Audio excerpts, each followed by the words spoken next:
Guys, எப்படி இருக்கீங்க? நல்லா இருக்கீங்க? நான் தான் உங்கள் தீரன். சாரி கைஸ், நான் ஒரு குட்டி நீம் ட்ரீம் வந்து எப்படி வளர்க்குறதுன்னு சொல்லியிருந்தேன். அது நான் உங்களுக்கு போடவே நிறைய எக்ஸாம் இருந்தது, அதனால தான் கைஸ் இதுக்கப்புறம் எல்லாத்தையும் கரெக்டாக போடுறேன். அதுக்கு தேவையான ஒரு திங்ஸ் இதோ ஒரு மக்கு போதும். இந்த மாதிரி ஒரு மக்கு எடுத்திங்கன்னா கரெக்டாக இருக்கும். எஸ் கைஸ், இதே மாதிரி மக்கு எடுத்து அடியில் ஓட்டை போட்டுக்கிட்டு மண் வைக்கணும். அதில் வந்து 3 டைப் ஆஃப் லேயராக இருக்கணும். மண் மட்டும் போடக்கூடாது. இது எப்படின்னு காமிக்கிறேன் வாங்க. இப்படியே 3 டைப் ஆஃப் லேயராக இருக்கணும். வாங்க இதுக்கு காமிக்கிறேன், வீடியோக்குள்ளே போகலாம் வாங்க. காய்ஸ் இங்கே பாருங்கள். இப்போ வந்து இந்த மாதிரி வாங்க கிட்ட காமிங்க. இந்த மாதிரி நம்ம களிப்பு மண்ணாக இருக்கணும் காய்ஸ். களிப்பு மண்ணாக கூட இந்த மாதிரி நல்லா கொஞ்சம் நல்லா போலன்னு இருக்கணும் காய்ஸ் மண். ஃபஸ்ட்டு நம்ம மண் எடுத்துக்கலாம். இந்த நான் 3 லேயர் சொல்கிறேன். ஃபஸ்ட் லேயர் நம்ம இப்போ போட்டுட்ருக்கோம். நீம் ட்ரீங்கனால எனக்கு கொஞ்சம் இந்த இது பேஸ்கெட் போதும். இந்த மாதிரி நீங்கள் எந்த இதில் வேணாலும் வச்சுக்கலாம். கம்பல்சரி ஓட்டை போடணும் கைஸ். நான் அப்புறமா உங்களுக்கு ஓட்டை போட்டு நான் காமிக்கிறேன் வாங்க. இங்கே பார்த்தா தெரியும், வெயிலில் தெரியும்னு நினைக்கிறேன். இந்த லேயர் இருக்குல்ல, இது வரையும் முடிச்சுக்க கூடாது. இன்னும் கொஞ்சம் லைட்டாக போட்டுக்கலாம்.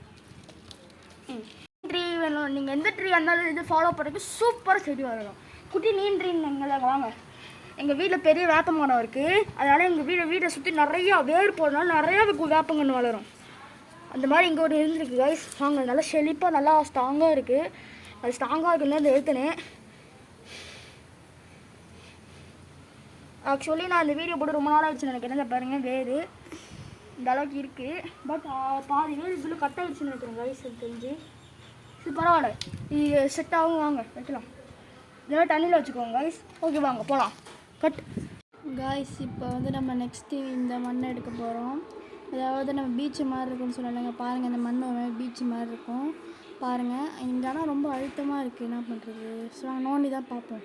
இந்த மண் கலர் பதில் தெரியாது, அதுக்கு இதுக்கு டிஃப்ரென்ஸ் இருக்கும் பாருங்கள். அங்கே கூட நல்லா இருக்குது, வாங்க அங்கே போய் எடுத்துக்கலாம்.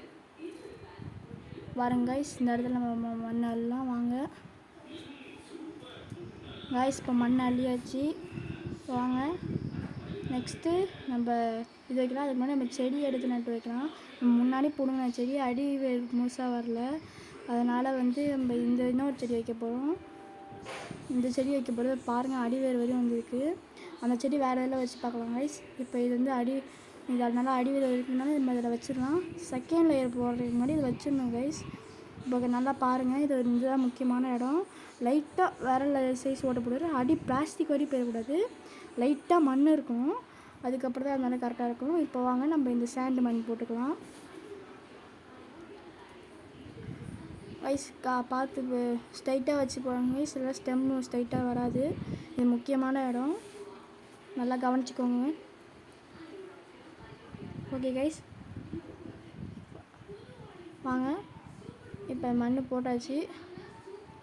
செடியை கரெக்டாக பிடிச்சிக்கணும். செடி கொஞ்சம் கரெக்டாக நிற்கிது கைஸ். செடி கரெக்டாக பிடிக்கணும், ஸ்ட்ரைட்டாக நிற்கிறது தான் முக்கியம். அப்போ தான் கரெக்டாக ஸ்ட்ரென்த்தாக இருக்குன்னு அர்த்தம் கைஸ். ஓகே வாங்க, நெக்ஸ்ட்டு நம்ம அந்த மண் போட்டுக்கலாம் கைஸ். இப்போ பாருங்க, நம்ம ஃபர்ஸ்ட் ஒரு ஸ்டைலில் போட்டோம்ல, இது மேலே போட்டுக்கோங்க. இந்த மண்ணுக்கு கண்டிப்பாக பண்ணுவாங்க. இந்த மாதிரி மண் ஸ்டெப்ஸ் போட்டால் நல்லாயிருக்கும். கண்டிப்பாக அதை ட்ரை பண்ணுங்கள். நான் இதை நிறைய ட்ரை பண்ணியிருக்கேன். இப்படி போட்ட நல்ல செடி நல்லா வருது. இதுக்கு உரம் போடணும்னு கூட அவசியம். உரம் போடலாம், வேஸ்ட்டுலாம் வெஜிடபிள் வேஸ்ட்டு. அதெல்லாம் இப்போ கெமிக்கல் உரம்லாம் போடக்கூடாது. வெஜிடபிள் வேஸ்ட் வளரும். அதனால் நீங்கள் உரம் தேவையில்லாமல் கெமிக்கல் உரம்லாம் போடாதீங்க. செடி நல்லா வளரும். வாங்க நெக்ஸ்ட் இதுக்கு ஓட்டை போடணும் கைஸ். வாங்க ஓட்டை போட்டு நம்ம பார்க்கலாம் கைஸ். இப்போ நான் பாதி ஓட்டை போட்டேன். வாங்க இன்னும் கொஞ்சம் போட்டாச்சு, இன்னும் கொஞ்சம் தான் போடணும். அவ்வளோதான். ஓகே கைஸ், ஓட்டை போட்டாச்சு. இப்போ தண்ணி ஊற்றணும். தண்ணி வெளில வர அளவுக்கு செடி ரொம்ப தாகமாக இருக்கும். கண்டிப்பாக இதுக்கு தண்ணி ஊற்றணும் கைஸ். ஓகே கைஸ், இந்த மாதிரி நிறைய செடி ட்ரை பண்ணியிருக்கேன். மணி பிளான் பண்ணியிருக்கேன். இப்போ வாங்க, தண்ணி கீழே வருது. செடி சூப்பராக இருக்குது கைஸ். பார்த்தீங்களா? தெரியாது நினைக்கிறேன். வாங்க இப்போ வந்து நெக்ஸ்ட்டு ஒரு 1.5 மந்த் கழிச்சு வந்து நம்ம இந்த செடி நட்டு வைக்கலாம். Bye bye. மறக்காமல் இந்த வீடியோக்கு லைக் பண்ணுங்கள். அப்புறம் அடுத்த video coming soon. Bye bye.